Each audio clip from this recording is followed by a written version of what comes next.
महाराष्ट्र के भंडारा से एक चिंताजनक मामला सामने आया है।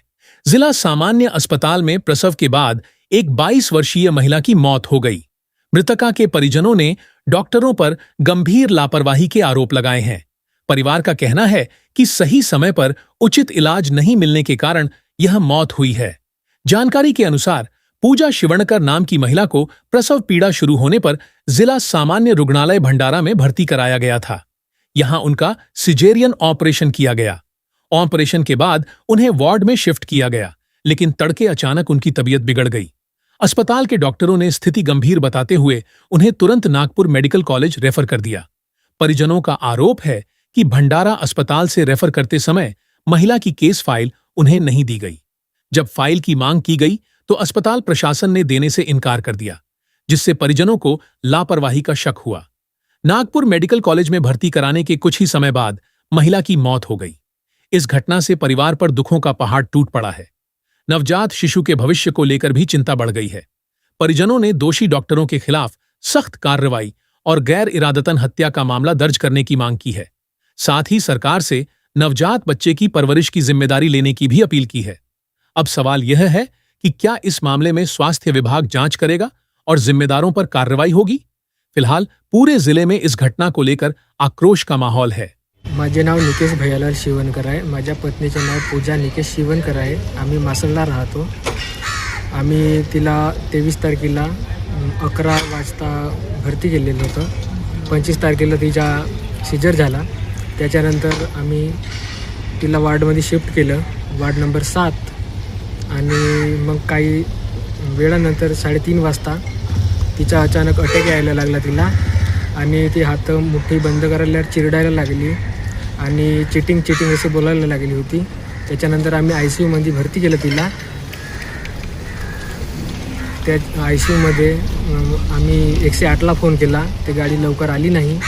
त्याच्यामध्ये सिलेंडर नाही, ऑक्सिजन लेवलचे पाईप नाही बरोबर, काही नाही, वेंटी बरोबर काम नव्हती करत, आणि पेशंटला आणायला स्ट्रक्चर नाही। आम्ही तिला रेफर केला 8 वाजता नागपूरला। जातानीच तिची श्वास बंद झाली। आम्ही तिथं पोस्टमॉर्टम करून गावी नेला आणि तिचा अंतिम संस्कार पण केला। डॉक्टरांच्या निष्काळजीपणामुळे हिच्या पत्नीचा जीव धोक्यात गेला, आणि याच्या पहिले पण अशा काही गोष्टी झालेल्या आहेत, तरी या डॉक्टर लोकांवर कायदेशीर कारवाई व्हावी ही माझी अपेक्षा आहे। पूजा निलेश शिवणकर नावाच्या माता आपल्याकडे होत्या। त्या म्हणजे इथे ॲडमिट होत्या लेबर वॉर्डला। तिथे त्यांना नॉर्मल लेबर न झाल्यामुळे त्यांना सीझरसाठी घेण्यात आलं। सीझर व्यवस्थित झालं, ट्रेन डॉक्टरांनी त्यांचं सीझर केलं, सीझर व्यवस्थित झालं। सीझर झाल्यानंतर 1-1.5 तासांनी त्यांना थोडंसं असं कन्फ्यूज झाल्यासारखं झालं, आणि त्याच्यानंतर त्यांना सीझर्स आले, कन्व्हल्जन्स आले, आणि कन्व्हल्जन्स आलं म्हणून ते कन्व्हल्जन्स थांबत नव्हते। त्यामुळे योग्य ट्रीटमेंट दिली त्यांना, आणि तरी ऑक्सिजन व्यवस्थित मिळावा, व्यवस्थित रेस्पिरेशन होत नव्हतं म्हणून त्यांना व्हेंटिलेटरवर ठेवलं। तर व्हेंटिलेटरवर ठेवल्यानंतरही इम्प्रूव्हमेंट वाटेना, त्यामुळे आम्ही योग्य त्या डॉक्टरला कन्सल्ट केलं। आमच्या इथले ऑन कॉल फिजिशियन होते, त्यांना कन्सल्ट केलं, त्यांचं ओपिनियन घेतलं। तर ते म्हणाले रिफर केल्यावर त्यांना जास्त चांगली ट्रीटमेंट मिळेल। मग त्यांना ॲम्ब्युलन्स आमची दुसरीकडे गेली होती, पण दुसरी एक ॲम्ब्युलन्स होती, ती पण वेल इक्विप्ड होती। त्याच्यावर तज्ज्ञ डॉक्टरही असतात, प्लस इथूनही लेबर वॉर्डमधनं पण एक डॉक्टर त्यांच्यावर गेले, असे 2 डॉक्टर त्यांच्यावर होते।